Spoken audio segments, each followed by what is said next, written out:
Hello people, hope you all are doing well. पिछले video में हम लोगों ने देखा सेक्शन 46 और सेक्शन 47 सीआरपीसी। इस वीडियो में हम लोग 4 सेक्शंस कवर करेंगे, section 48, section 49, section 50 and section 58।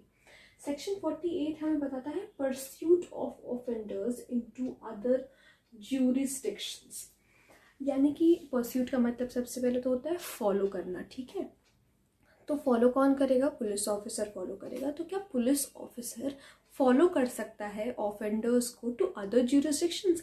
ये बताता है हमें सेक्शन 48। आइए देखते हैं क्या लिखा है बेयर एक्ट में। अ police officer may for the purpose of arresting without warrant any person whom he is authorized to arrest pursue such person into any place in India। क्या लिखा है सेक्शन 48 में कि पुलिस ऑफिसर के पास, जिसके पास warrant नहीं है लेकिन उसके पास अथॉरिटी है अरेस्ट करने की, वो ऑफेंडर को फॉलो कर सकता है in any place in India. ठीक है, किसी भी जगह पर, भारत में किसी भी जगह पर वो फॉलो कर सकता है उसको। ठीक है, अरेस्ट करने के लिए, भले उसके पास वारंट नहीं है but he has the authority to arrest. ठीक है, फिर सेक्शन 49 हमें बताता है, अच्छा इसमें एक चीज और है सेक्शन 48 में। According to section 22 of the Police Act, let me write it here. Section 22 of the Police Act में ये लिखा है कि कोई भी जो पुलिस ऑफिसर है वो सिर्फ अपने ही, मतलब उसमें क्या बोलते हैं उसको,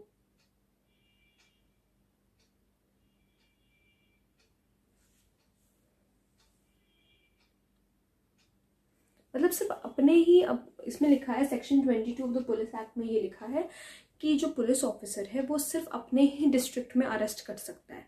लेकिन सेक्शन 48 जो है, सेक्शन 48 क्या करता है? एक्सटेंड करता है पुलिस की जो पावर्स हैं उनको, कि भाई वो इंडिया में कहीं पर भी फॉलो कर सकते हैं ऑफेंडर्स को अरेस्ट करने के लिए। ठीक है, अब देखते हैं सेक्शन 49, नो अननेसेसरी रेस्ट्रेंट। इससे क्या समझ में आ रहा है हमें कि अननेसेसरी, कोई बेवजह का रेस्ट्रेंट नहीं करना है। ठीक है, बेवजह का मतलब उन्हें बांध करके नहीं रखना ऑफेंडर्स को, ऐसा। आइए देखते हैं क्या लिखा है। The person arrested shall not be subjected to more restraint that is necessary to prevent his escape. उतना ही उसको रेस्ट्रेन करना है जितना उसके, मतलब जितने में वो भाग ना पाए। ठीक है, अब मान लो किसी पर्सन को एक जगह कमरे में बंद कर दिया, अब वो चुपचाप बैठा है, कुछ नहीं कर रहा है, he is just sitting, because उसे पता है कि वो कहीं से नहीं भाग सकता या कुछ भी ऐसा, वो चुपचाप बैठा हुआ है। ठीक है, अब वो चुपचाप बैठा है, उसके बाद भी अगर कोई पुलिस ऑफिसर उसके मुंह बांध देता है, ठीक है, हाथ पैर बांध देता है, तो ये चीज गलत है, ये अननेसेसरी रेस्ट्रेंट में आ जाएगा। तो वही लिखा है सेक्शन 49 में कि अननेसेसरीली किसी को भी रेस्ट्रेंट नहीं करना है। अगर वो चुपचाप बैठा है, आपने उसको अरेस्ट कर लिया, he sitting very calmly, surrender कर दिया उसने आपके अरेस्ट करने के बाद, तो you don't have any right, the police officer don't have any right to restrain the person unnecessarily. ठीक है, तो ये हो गया सेक्शन 49। सेक्शन 50 हमें बताता है person arrested to be informed of grounds of arrest and of right to bail. जब पर्सन को अरेस्ट किया जाएगा तो उसे ये बताया जाएगा कि उसे कौन से ग्राउंड्स पे अरेस्ट कर रहे हैं, जो हेडिंग बोलती है कि उसे कौन से ग्राउंड्स पे अरेस्ट किया जा रहा है और उसके पास राइट टू बेल है, ये बताया जाएगा। आइए देखते हैं सेक्शन 50 सब सेक्शन 1 कहता है एवरी पुलिस ऑफिसर और other person arresting any person, कोई भी पुलिस ऑफिसर या कोई दूसरा व्यक्ति अगर किसी पर्सन को अरेस्ट कर रहा है विदाउट वारंट, बिना वारंट के, shall forthwith communicate, forthwith का मतलब है जल्दी से जल्दी बता दे उसे, to him full particulars of the offense for which he is arrested or other grounds of such arrest। कि किस लिए उसे अरेस्ट किया गया है, सारे ग्राउंड उसे बता दिए हैं जल्द से जल्द जैसे ही उसे अरेस्ट किया। सब सेक्शन 1 में ये लिखा है। सब सेक्शन 2 ये कहता है where police officer arrest without warrant any person other than a person accused of a non bailable offence. जब पुलिस ऑफिसर किसी पर्सन को विदाउट वारंट अरेस्ट करता है, ठीक है, other than a person who is accused of non bailable offence, वो person के को छोड़ करके जो नॉन बेलेबल ऑफेंस के लिए जिसने नॉन बेलेबल ऑफेंस कमिट किया है, he shall inform the person arrested that he is entitled to be release on bail. वो उसे जल्द से जल्द बी रिलीज ऑन बेल, वो उसे जल्द से जल्द बता दे। मतलब अगर बेलेबल ऑफेंस है तो पुलिस ऑफिसर उसे अरेस्ट करने के बाद तुरंत बता दे कि भाई तुम अपनी बेल के लिए चीज़ें अरेंज कर दो, मतलब you are entitled to release on bail, कि तुम्हें बेल मिल सकती है ये बता दे। And that he may arrange for sureties on his behalf. Sureties का मतलब होता है जो पर्सन उस अरेस्टेड पर्सन की गारंटी लेगा, श्योरिटी लेगा, ठीक है, कि अगर ये नहीं अपेयर हुआ तो इसकी जगह पे मैं अपेयर हूँगा, ऐसे वाला, उसको श्योरिटी बोलते हैं, ठीक है। ये हो गया हमारा सेक्शन 50। अब सेक्शन 50A हमें बताता है obligation of person making arrest to inform about the arrest etcetera to a nominated person. Police officer ये भी बता दे कि जिस पर्सन को अरेस्ट किया गया है उसके पास ये राइट है कि वो अपने किसी भी नॉमिनेटेड पर्सन को, जिसको भी वो नॉमिनेट करता है, मतलब कि कहता है कि ये मेरे रिलेटिव्स हैं, फैमिली, फ्रेंड, जिसको भी कॉल करवाना चाहे तो उनको कॉल करवा सकता है कि भाई मुझे अरेस्ट कर लिया गया है, ये बताने के लिए।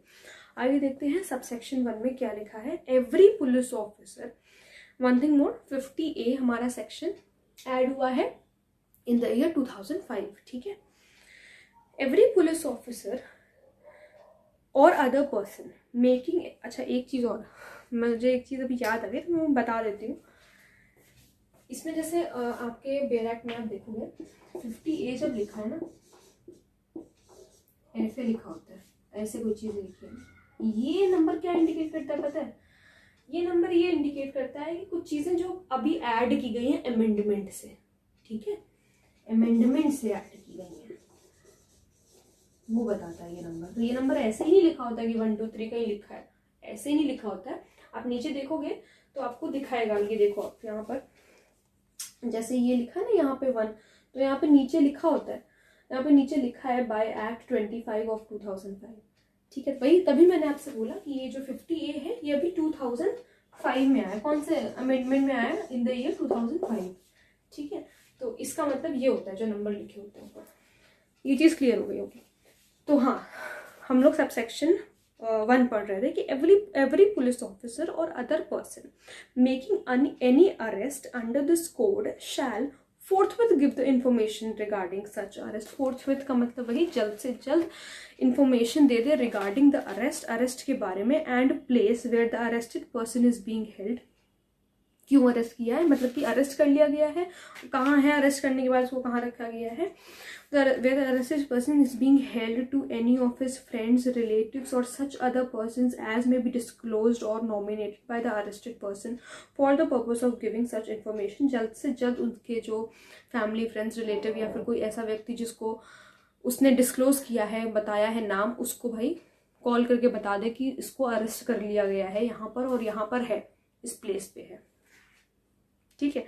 फिर सबसेक्शन 2 कहता है कि the police officer shall inform the arrested person of his rights under subsection 1 as soon as he is brought to the police station. अब सबसेक्शन 1 में कौन सी राइट्स बताई गई हैं जो पुलिस ऑफिसर बता देगा अरेस्ट पर्सन को? सबसेक्शन 1 में यही बताया गया है कि भाई तुम्हारे पास ये है कि तुम किसी को भी कॉल करवा सकते हो, ठीक है। ये राइट है अपने फैमिली, फ्रेंड्स, रिलेटिव्स, जिसको भी वो नॉमिनेट करे उसको वो कॉल करा सकता है। ये चीज़ पुलिस ऑफिसर उसको वैसे ही बताता है जैसे ही उसको पुलिस स्टेशन में लेकर के आया गया अरेस्ट के बाद, ठीक है। फिर सबसेक्शन 3 कहता है an entry of the fact as to who has been informed of the arrest of such person shall be made in a book to be kept in the police station in such form as may be prescribed in this behalf by the state government। एक entry कराई जाए book में, ठीक है, उस person की जिस person को नॉमिनेट किया है अरेस्टेड पर्सन ने। किसकी एंट्री होगी? सारी डिटेल्स किसकी लिखवाई जाएंगी कि भाई इस पर्सन का नाम लिया था अरेस्टेड पर्सन ने, तो ये सारी चीज़ें एक बुक में नोट होंगी कि भाई इस पर्सन का नाम लिया था अरेस्टेड पर्सन ने, and may be prescribed in this by the behalf of state government.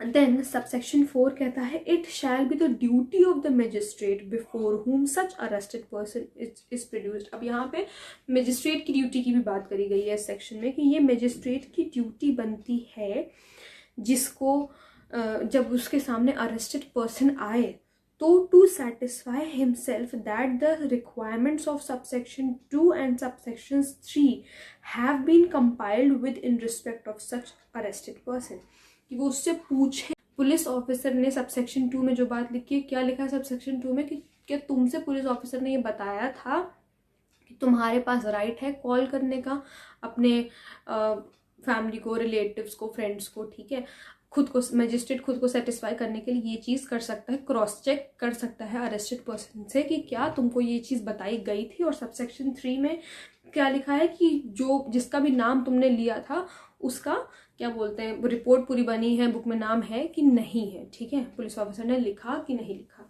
तो इस तरीके से मजिस्ट्रेट के सामने उनसे सारी चीज़ें क्लियर करनी होगी। तो यही बताया है सेक्शन 48, सेक्शन 49, 50 और 50A। अब अगली वीडियो में हम लोग आगे के सेक्शंस के बारे में बात करेंगे। अगर कोई प्रॉब्लम है तो please let me know in the comment section, और अगर आप लोग किसी टॉपिक पे वीडियो देखना चाहते हैं तो वो भी प्लीज़ मुझे ज़रूर बताइएगा। Thank you so much.